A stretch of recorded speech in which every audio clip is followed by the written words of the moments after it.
அக்காவும் நானும் எங்க மாமியார் கிட்ட பட்ட கஷ்டத்தையெல்லாம் நீ பாத்திருக்கணும். உனக்கெல்லாம் அப்படி ஒரு மாமியார் கிடைச்சிருந்தா ஒரே நாள்ல டைவர்ஸ்க்கு அப்ளை பண்ணிட்டு ஓடியே போயிருப்ப. என்னக்கா, நான் சொல்றது கரெக்ட் தானே? அது எனக்கு தெரியல. நம்ம மாமியார் மேல அப்படி பொத்தாம் பொதுவா குத்தம் சொல்றது தப்புன்னு தோணுது. நீ சொல்ற மாதிரி கல்யாணமாகி கொஞ்ச நாள் வரைக்கும் எனக்கும் அவங்க மேல செம்ம கோவமா தான் இருந்துச்சு. ஆனா போக போக ஏன் அவங்க அப்படி நடந்துக்கறாங்கன்னு கவனிக்க ஆரம்பிச்சேன். இப்ப இருக்கிற மாதிரி நம்ம குடும்பம் இவ்ளோ வசதியாலாம் இல்ல. சராசரி நடுத்தர குடும்பத்தை விட வசதி குறைவாதான் இருந்துச்சு. அப்ப இருந்த லேடிஸ் எல்லாம் வேலைக்கு போகாம வீட்டு வேலைதான் செஞ்சாங்க. வீட்ல அவங்களுக்கு இருந்த ஒரே பொறுப்பு சமைக்கிறது மட்டும்தான். சில பேரு அத வேலையா பார்த்தாங்க, சில பேரு அத அதிகாரமா பார்த்தாங்க. நம்ம மாமியார் கிச்சனை தன்னோட அதிகாரத்துக்கு உட்பட்டதுன்னு நினைச்சாங்க. அதனால்தான் நான் கிச்சனுக்கு போனாலே அவங்க எரிஞ்சு விழுவாங்க. எங்க இந்த வீட்ல தன்னோட அதிகாரம் பறிப்போயிடுமோன்னு பதறினாங்க. சாப்பாடோ டீயோ காஃபியோ இவளை எதிர்பார்த்து நின்னுடுவோமோன்னு பயந்தாங்க. ஏன்னா வீட்ல இருக்கிற மத்தவங்க கிட்ட இதையெல்லாம் எதிர்பார்த்து நிக்கிறதா அவங்க நினைச்சிட்டு இருந்தாங்க. இதையெல்லாம் நான் புரிஞ்சுக்கிட்ட பின்னாடி அவங்க மேல எனக்கு கோபம் வரல, பாவமாதான் இருந்துச்சு. அதனாலதான் எனக்குன்னு எந்த பொறுப்பையும் எடுத்துக்காம எல்லாத்தையும் மித்ரா கிட்ட கொடுத்தேன். இது அவங்க காலம். நம்மள விட அவங்களாலதான் எதையும் சிறப்பா செய்ய முடியும். நம்மளோட வேலை நம்ம சின்ன வயசுல ஆசைப்பட்டு செய்ய முடியாதத இந்த டைம்ல செய்யறதுதான். ஆனா இன்னொரு முக்கியமான விஷயம் இருக்கு. நான் சிம்பிளா எல்லா பொறுப்பையும் தூக்கி மித்ரா கிட்ட குடுத்துட்டேன்னு சொல்லிட்டேன். அது அவ்வளவு ஈஸி இல்லைன்னு இப்பதான் புரியுது. என்னையும் அறியாம சில நேரம் நான் மாமியார் மாதிரி நடந்துக்கிறேன். அது போக போக சரியாயிடும் நினைக்கிறேன். கொஞ்ச நாளைக்கு அட்ஜஸ்ட் பண்ணிக்கோ மித்ரா. என்னம்மா இப்படி சொல்லிட்டீங்க? நீங்க என்ன திட்டினாலும் கோவப்பட்டாலும் அது என்னோட நல்லதுக்கு தான்னு எனக்கு நல்லாவே தெரியும். ஹாய். என்ன மகளிர் அணி மாநாடா? இல்ல வினய், மாமியார் மருமக மாநாடு. ஓ.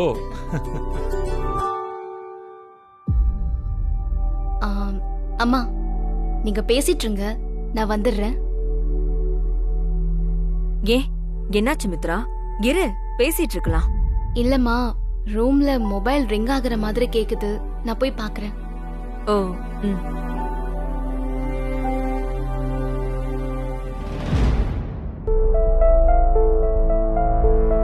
அக்கா, ஆறிட போது எடுத்து குடிங்க. நான் வந்தது உனக்கு பிடிக்கல மித்ரா, அதனாலதான் செல்போன் அடிக்குதுன்னு போய் சொல்லிட்டு போற. ஏன் மித்ரா அந்த மாதிரி பண்ற? எனக்கு ஒண்ணுமே புரியலையே.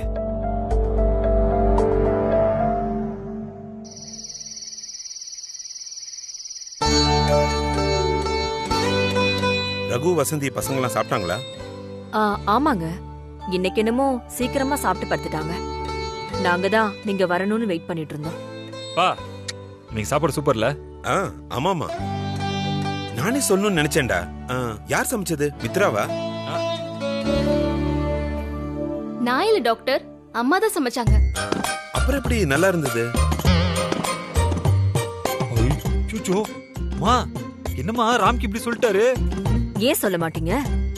இத்தனை நாள் உன் கையால சாப்பிட மாதிரி வருமா, நீ செய்யற சாம்பார் மாதிரி வருமானு சொல்லிட்டு இப்ப மருமக வந்ததும் நான் சமைச்சது பிடிக்கலையா? சேச்சே, அப்படிலாம் இல்ல வாசுகி, சும்மா விளையாட்டுக்கு சொன்னேன். பா, நல்லா மாட்டிக்கிட்டீங்க, சமாளிக்கலாம் முடியாது என்ன? ஏய் போட, நான் என்ன தப்பு பண்ணேன் மாட்டிக்கிறதுக்கு? என் பொண்டாட்டிய நான் கிண்டல் பண்ணாம என்ன என்ன வாசுகி? மா, தயவு செஞ்சு நம்பாத. ராம்கி வந்து உன்னை ஏமாத்த பாக்குறாரு, ப்ளீஸ் நம்பாத. ஒரு முக்கியமான விஷயத்தை மறந்துட்டே பாருங்க. இருங்க, ஒரு நிமிஷத்துல வரேன்.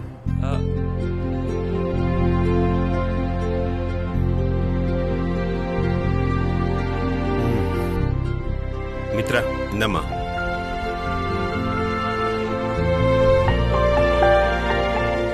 எதுக்கு டாக்டர்? பிடி, நான் சொல்றேன்.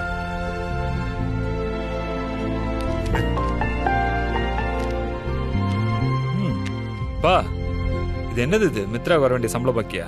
சேச்சே, அதெல்லாம் இல்லடா. இனிமே நம்ம வீட்டு நிர்வாகத்தை மித்ரா தான் பாத்துக்க போறா. வீட்டுக்கு தேவையானதை செய்யறது, இங்க ஒர்க் பண்றவங்களுக்கு சம்பளம் கொடுக்கறது, பில்ஸ் அதை பே பண்றது எல்லாமே அதுக்காக தான் இந்த பணம்.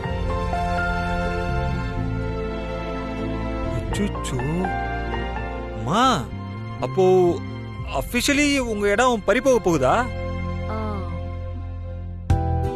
நீ இனிமே உன் பேரை நார்டர்னு வச்சுக்கோ. இந்த கோல் முட்டுற வேலையெல்லாம் இங்க பலிக்காது.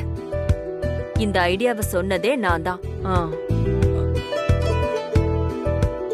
இதுல 5 லட்சம் ரூபாய் பணம் இருக்குமா?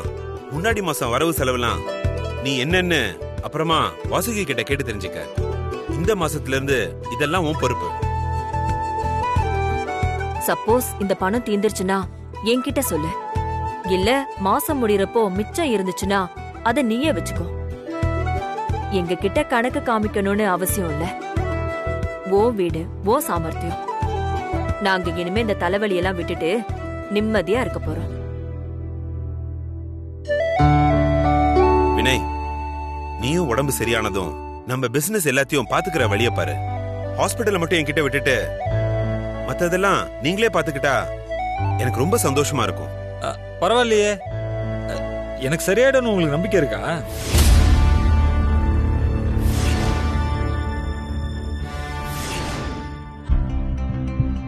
அமைதியா இருங்க வினய். எப்ப எதை பேசணும் தெரியாதா உங்களுக்கு? கண்டிப்பா உங்களுக்கு சரியாக தான் போகுது. நீங்க வேணா பாருங்க. ஏய் ப்ளீஸ், கூல். நான் ஏதோ சும்மா தான் சொன்னேன். சும்மா சொல்ற விஷயமாடா இது? மா, சரிம்மா, சாரி. சரி சரி, நீங்க போய் தூங்குங்க.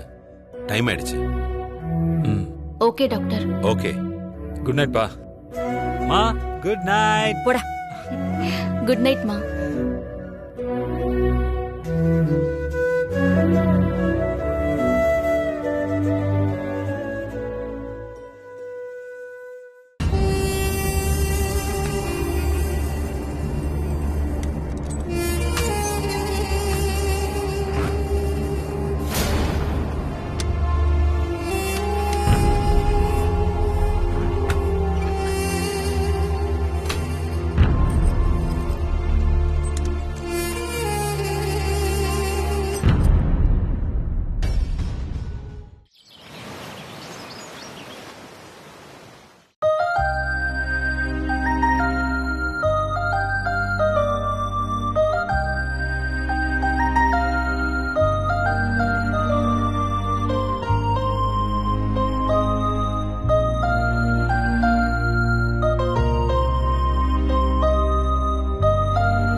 Good morning. Good morning.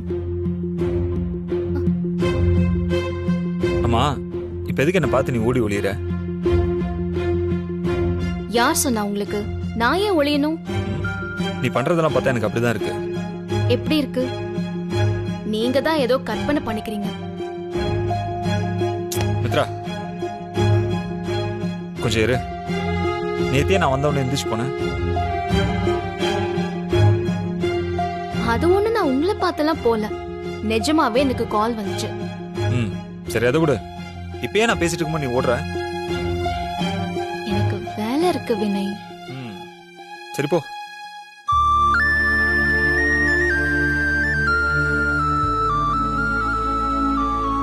Madam நீங்க போங்க. ஐயோ பாவம், நீங்க ஏன் உங்க பிஸி ஷெட்யூல்ல என்கிட்ட பேசி டைம் வேஸ்ட் பண்றீங்க? போங்க. ஏன் இப்படி எல்லாம் பேசுறீங்க? நீங்க நினைக்கிற மாதிரிலாம் எதுவும் இல்ல. ஐயோ மேடம், நான் எதுவும் நினைக்கலைங்க. நீங்க போய் உங்க வேலையை தாராளமா பாருங்க. உனக்கு என்ன பார்த்தா லூஸ் மாதிரி தெரியுதா? ஆமா. ஏய், இப்ப நீ என்ன சொன்ன? இப்ப என்னதான் உங்க பிரச்சனை? ஏன் இப்படி காலங்காத்தால டென்ஷன் ஆயிட்டு இருக்கீங்க? நீ தான் என்ன டென்ஷன் பண்ற. நீ கிட்ட டைம் வேணும்னு கேட்ட, நானும் சரின்னு சொல்லிட்டேன். ஆனா அதுக்காக ஏதோ மூஞ்ச திருப்பிட்டு போயிட்டே இருக்க. அம்மா, நீ என்ன அவாய்ட் பண்றியா? ஐயோ, நான் உங்களை அவாய்ட்லாம் பண்ணல வினய். நீங்களே தான் அப்படி நினைச்சிட்டு இருக்கீங்க. இல்ல மித்ரா, நானும் ஆரம்பத்துல இருந்து ஒன்னு பார்த்துட்டு தான் இருக்கேன். நீ என்கிட்ட பேசுறதுக்கும் நடந்துக்கிறதுக்கும் எந்த சம்பந்தமும் இல்லையே. இதுக்கெல்லாம் நான் என்ன பதில் சொல்லணும்னு எனக்கே தெரியாது. நான் நல்லா தான் இருக்கேன். நீங்க தான் இப்படி இருக்கும் அப்படி இருக்கும்னு நினைச்சிட்டு இருக்கீங்க. நான் என்ன செய்யறது? அப்ப நீ நார்மலா தான் இருக்கியா? ஆமா. சரி, இட்ஸ் ஓகே. ஃப்ரெண்ட்ஸ்? ஆமா, ஃப்ரெண்ட்ஸ். ஆனா என்னன்னு தெரியல மித்ரா,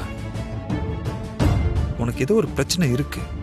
அதை நீ என்கிட்ட ஷேர் பண்ண மாட்டேங்கிறன்னு என் உள்ளுணர்வு சொல்லிக்கிட்டே இருக்கு. அஃப்கோர்ஸ் நீ எல்லாத்தையுமே என்கிட்ட ஷேர் பண்ணணும்னு எந்த அவசியமும் இல்லை. ஆனா நான் ஒருத்தர் இருக்கும்போது நீ ஏன் தனியா கடந்து கஷ்டப்படணும் தான் எனக்கு கவலையா இருக்கு. மித்ரா, நான் விட்ட திரும்ப திரும்ப கேட்கிறேன், நீ என்ன எதுவும் தப்பா எடுத்துக்காத. உண்மையிலேயே உனக்கு எதுவும் பிரச்சனை இல்லைல்ல? அதெல்லாம் ஒண்ணும் இல்ல. நீங்க கண்டதையும் யோசிக்காம இருந்தாலே போதும்.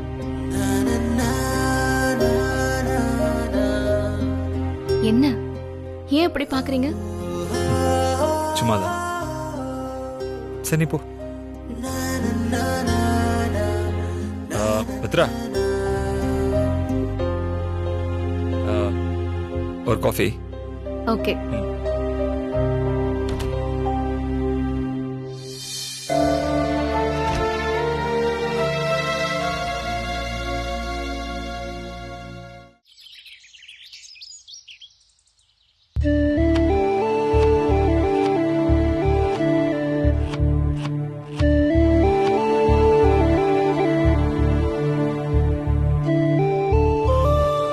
மீனா, கொஞ்சம் மோர் கொண்டு வாமா.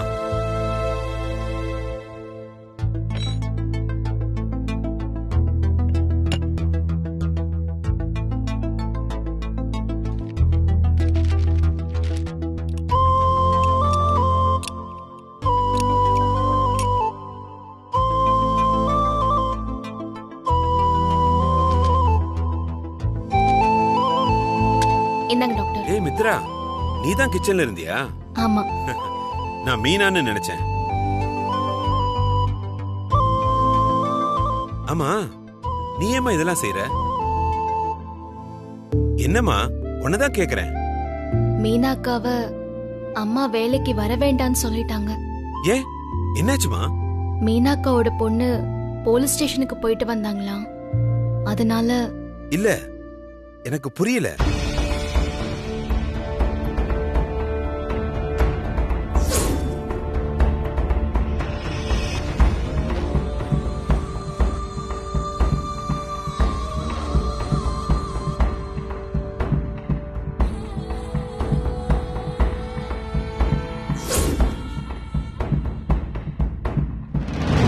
வாசுகிக்கு இதெல்லாம் பிடிக்காதுன்னு தெரியுமா? ஆனா ஏன் இந்த அளவுக்கு? பொறு, கேக்குறேன். வேணாம் டாக்டர், அம்மா ரொம்ப பிடிவாதமா இருக்காங்க. அதுக்காக என்ன ஏதுன்னு கூட கேட்க கூடாதா என்ன? வாசுகி எங்கம்மா அவ? கீழே இருக்காங்க. வாசுகி ஐயோ வரேங்க. வாசுகி என்னங்க நீங்க? என்னங்க ஏன் இப்படி கத்துறீங்க? என்ன மித்ரா ஏதோ கதை சொல்றா? என்ன கதை? என்ன மித்ரா? நீ ஏமா இந்த வேலை செஞ்சுட்டு இருக்கேன்னு கேட்டேன். மீனா வேலையை விட்டு போயிட்டாலாமே. ஓ அதுவா? அவளா போல, நான் தான் அனுப்புனேன். அதான் ஏன்? ஏனா அதான் மித்ரா சொல்லிருப்பாளே, நான் வேற தனியா சொல்லணுமா? வாசுகி நீ தேவையில்லாம சில விஷயங்கள்ல பிடிவாதம் பிடிச்சிட்டு இருக்க.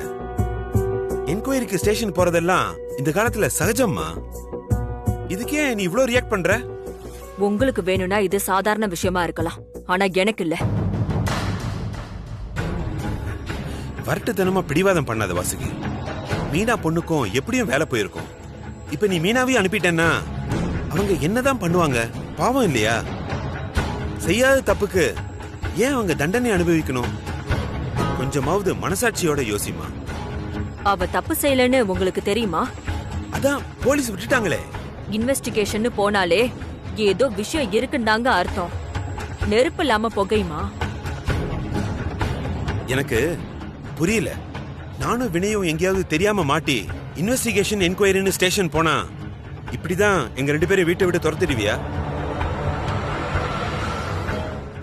ஏன் நம்ம ரிலேட்டிவ்ஸ் எவ்வளவோ பேரு ஸ்டேஷன்ல வேலை செய்யறாங்க. ஏன் உன் ஃப்ரெண்ட் அகல்யாவும் போலீஸ் தானே? டெய்லியும் ஸ்டேஷன் கோர்ட்டுக்கு தானே போயிட்டு இருக்கா. அதுக்குன்னு அவ கூட பேசாம இருக்கியா என்ன? அது வேற இது வேறங்க. என்னால இதெல்லாம் எப்பயுமே ஒத்துக்க முடியாது. நீங்க என்ன சொன்னாலும் சரி. நீங்களோ இல்ல வினையோ இப்படி ஸ்டேஷனுக்கு போயிட்டு வந்தாலும் என்னோட கௌரவம் மானம் மரியாதை எல்லாம் போச்சுன்னு தான் அர்த்தம். அதுக்கப்புறம் என்னால தலை நிமிந்து நடக்கவே முடியாது. அப்படி இந்த குடும்பத்துல யாரும் என்ன தலை குனிய வச்சிட மாட்டீங்கன்னு நம்புறேன். வாசுகி போதும். இதுக்கு மேல பேச ஒண்ணும் இல்ல. உங்க உபதேசம் எல்லாம் ஹாஸ்பிட்டலோட வச்சுக்கோங்க. எனக்கு நிறைய வேலை இருக்கு.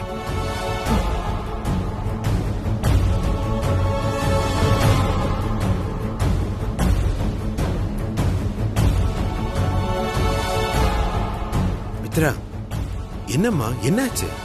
டாக்டர், இந்த விஷயத்துக்கு அம்மா இப்படி டென்ஷன் ஆகுறாங்களே. நாளைக்கு ஏன் விஷயம்லாம் தெரிஞ்சா எனக்கு ரொம்ப பயமா இருக்கு டாக்டர். புரியுதுமா. இதுக்குதான் நான் யார்கிட்டயும் எந்த விஷயத்தையும் சொல்ல வேண்டாம்னு சொன்னேன். ஆனா இப்படியே இன்னும் எத்தனை நாள் டாக்டர் இருக்க முடியும்? மித்ரா இத பத்தி நீ கவலைப்படவோ பயப்படவோ தேவையில்லை. நான் இருக்கேன்ல, நான் பாத்துக்கிறேன். இல்ல, இவங்க கிட்ட உண்மையெல்லாம் மறைக்கிறது ஒரு மாதிரி குற்ற உணர்ச்சியா இருக்கு டாக்டர். புரியுதுமா. ஆனா இந்த பிரச்சனையை என்கிட்ட விட்டுரு. யார்கிட்ட எதை எப்படி சொல்லணுமோ அத நான் அப்ப சொல்லிப்பேன். இதனால உனக்கு எந்த பிரச்சனையும் வராது. அதுக்கு நான் பொறுப்புமா. கண்ணை தொடச்சிட்டு போய் வேலையை பாரு போ. Okay doctor. அப்புறம் மித்ரா, சொல்லுங்க டாக்டர். நாளைக்கு மீனா வந்தான்னா எக்ஸ்ட்ரா கொஞ்சம் பணம் கொடுத்து விடுமா. பாவம். Okay doctor.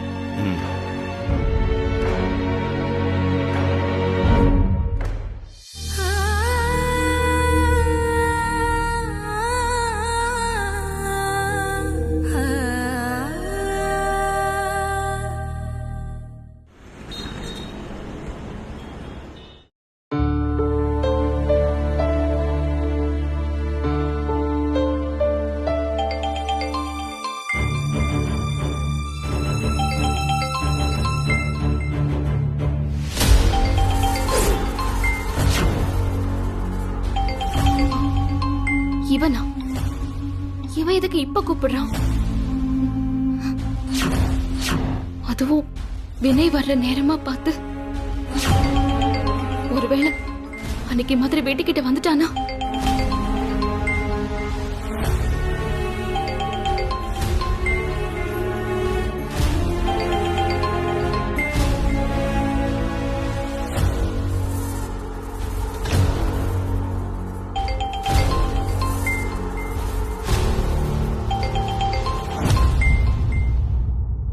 ஹலோ, வணக்கம் மேடம். சொல்லு. என்னம்மா பெரிய வீட்டு பொண்ணு, நல்லா இருக்கியா? இப்ப என்ன வேணும் உனக்கு? நான் என்ன வேணும்னு கேட்டா கொடுத்துருவியா? ஏன் இப்படி என்ன டார்ச்சர் பண்ற? உனக்கு என்னதான் வேணும்? அப்பா, எத்தனை வாட்டி சொல்றது, எனக்கு வேணுங்கிறதுலாம் ஒன்னே ஒண்ணுதான், பணம் பணம் பணம்.